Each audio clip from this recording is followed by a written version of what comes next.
Today we're going to show you how to start a tab and move that tab to a table. We start by hitting the New Tab button in the upper left hand corner, and we're going to go ahead and name this tab, and we're going to call it Fred. We're going to add some items to Fred by hitting the hamburger in the upper left hand corner, and we'll do an absolute and cranberry. And then below the yellow box that says $20.30 due, we're going to click Add to Tab, which we can now review these items.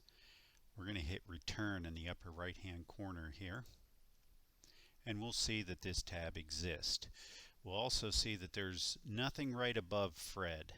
The only thing we see above Fred is CA259, which is a unique identifier. We're going to click the lavender box beside the word Gen 2. That's going to make this icon appear, and from here we're going to say Move Tab, and we're going to click Table 15. Now we see Fred is started, his tab is in place, and he has pull time.